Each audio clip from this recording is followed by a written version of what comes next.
Hello, welcome back to my channel. Mukki learning channel में एक बार फिर आपका हार्दिक स्वागत है। जैसा कि आप जानते हैं, ये हमारी सीरीज चल रही है terminal dues under unified pension scheme. Last वाली वीडियो में हमने किया था कि यूनिफाइड पेंशन स्कीम के अंदर रिटायरिंग पेंशन कितनी बनेगी। तो आज की इस वीडियो में हम बात करेंगे एडिशनल लमसम पेमेंट। ये एडिशनल लमसम पेमेंट जो है बिल्कुल डिफरेंट काइंड ऑफ पेमेंट है। ये इवन ओल्ड पेंशन स्कीम में भी नहीं है, खाली इसी में ही लागू होने जा रही है। और इसका जो इफेक्ट है, ना तो एश्योर्ड पेंशन, वो फैमिली पेंशन है या लिव इनकैशमेंट है या ग्रेजुएटी है, उनका इससे कोई रिलेशन नहीं है। ये बिल्कुल एडिशनल पेमेंट है। अब इसको किस तरह से कैलकुलेट करना है, इसको समझने के लिए मैं वीडियो जो है शुरू से लेकर अंत तक देखनी है, क्योंकि इसके अंदर एक दो बारीकी के पॉइंट है। यदि वो हम समझ गए तो जिंदगी में हम कभी भी ये भूल नहीं सकते। बड़े सिंपल वे में हम करेंगे एग्जाम और थ्रू एग्जाम्पल, 3-4 एग्जाम्पल करेंगे डिफरेंट लेंथ ऑफ सर्विस के बेस पे। सबसे पहले है कि इसका फॉर्मूला क्या है। इसका फॉर्मूला है कि 1/10 ऑफ बेसिक पे plus DA into length of service, कि जितनी हमारी लास्ट बेसिक पे ड्रॉन, मतलब ये मिलेगा only eight the time of retirement. जो हमारी लास्ट बेसिक पे ड्रॉ की है वो प्लस डीए, और उसके बाद उसका 1/10।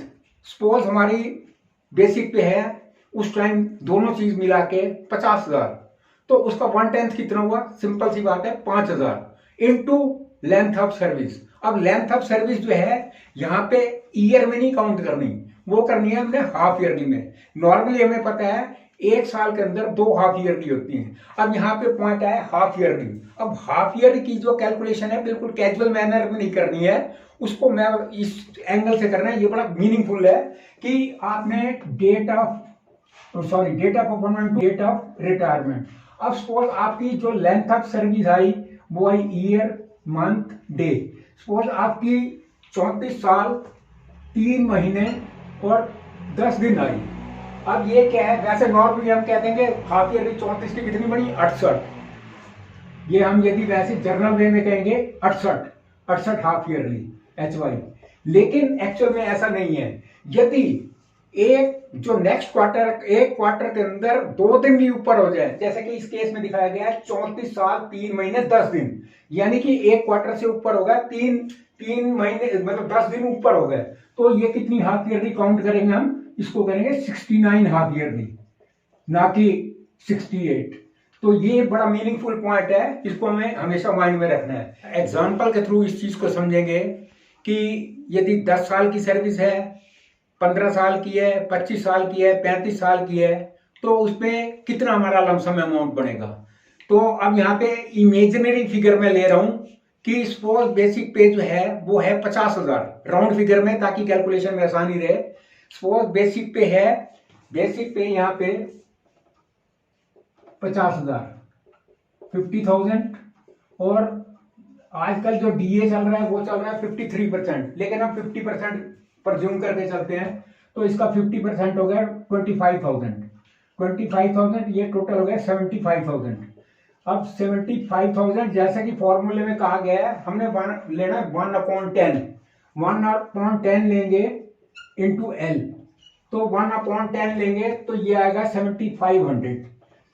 अब यहाँ पे 7500 हमारा ये अमाउंट है जो बेसिक पे और डीए को मिला के 75,000 आया था, उसका आया अमाउंट 7500। अब इसको हमने मल्टीप्लाई करना है जितनी हमारी लेंथ ऑफ सर्विस है। अब ये 75 अमाउंट जो है हम इसको प्रज्यूम हम यहाँ पे करते हैं कि if qualifying service is suppose 10 year, क्योंकि मैंने बताया कि मिनिमम 10 ईयर की क्वालिफाइंग सर्विस होगी तो ये बेनिफिट मिलेगा लमसम एडिशनल लमसम पेमेंट का, अदरवाइज नहीं है। तो इसलिए सबसे पहली फिगर हम ले रहे हैं कि if qualifying service is 10 year. अब इसकी जो हाफ ईयर ली है वो कितनी बनी? वो बनी 20 HY, ये हाफ ईयरली बनी। अब हम क्या करेंगे, तो हमारी बेसिक पे प्लस डीए ये मिला के उसका 1/10 कितना है? 7500। अब 7500 इंटू सीधी सी बात है, इसको करेंगे 20 से,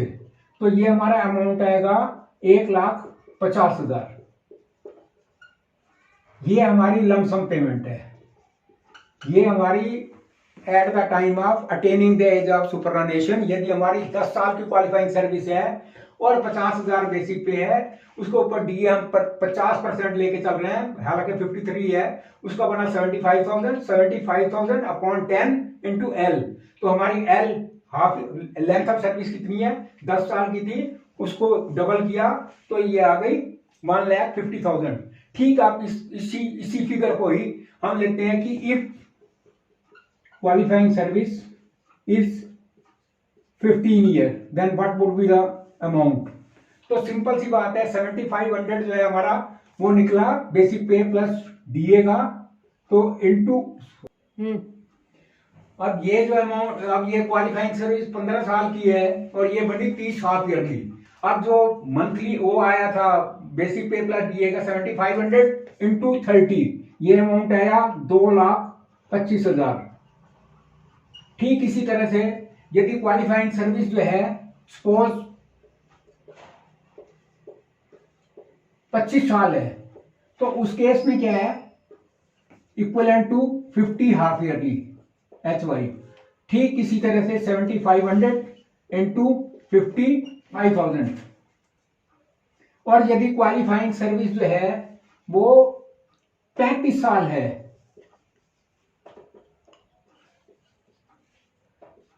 अब यहां पे एक पॉइंट मैं क्लैरिफाई करना चाहूंगा। अब यहां पे दिखाया 25 साल, ये 35 साल।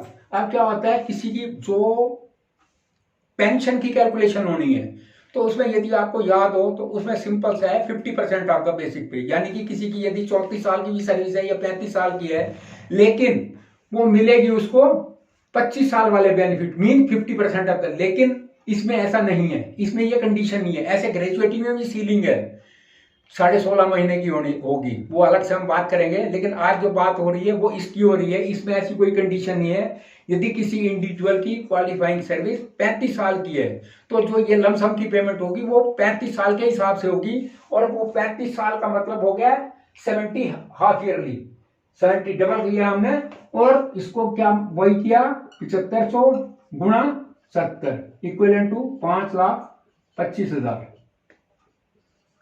तो मैं इसको एक बार दोबारा रिपीट कर देता हूं ताकि कोई मिसअंडरस्टैंडिंग ना रहे।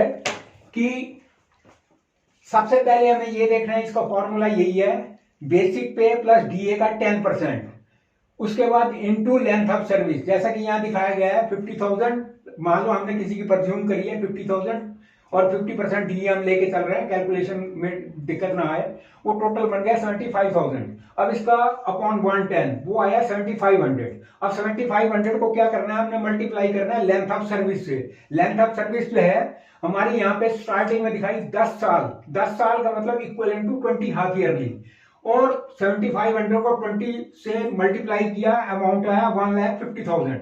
नेक्स्ट है कि qualifying service in case 15 year है, तो इक्वल वो हाफ ईयरली बनी 30, तो इसको मल्टीप्लाई किया तो ये आया अमाउंट 2,25,000। अब ठीक है, यदि क्वालिफाइंग सर्विस 25 साल की है तो 50 हाफ ईयरली, 75 इसको मल्टीप्लाई किया 375, और यदि क्वालिफाइंग सर्विस 35 साल की है, हाफ ईयरली बनी 70, 7500 इंटू 70 इक्वल टू 5,25,000।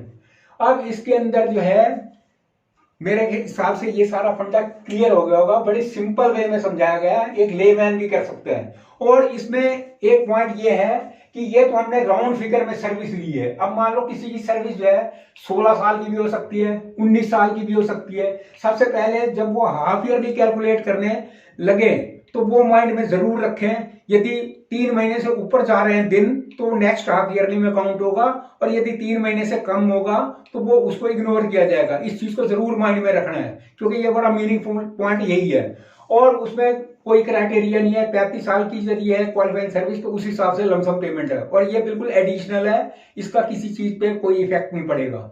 तो मैं समझता हूँ ये बिल्कुल सिंपल वे में किया गया है, आसानी से आपको समझ आ गया होगा। और यदि इससे रिलेटेड कोई आपकी क्वेरी है तो कमेंट बॉक्स में जाकर जरूर रेज करें, और या आपकी पर्सनल कोई ऐसी पे फिक्सेशन या एनी समथिंग कुछ है तो वो भी जरूर। यदि आपको वीडियो पसंद आई हो शेयर करें, लाइक करें, कमेंट्स करें। Lot of thanks for viewing.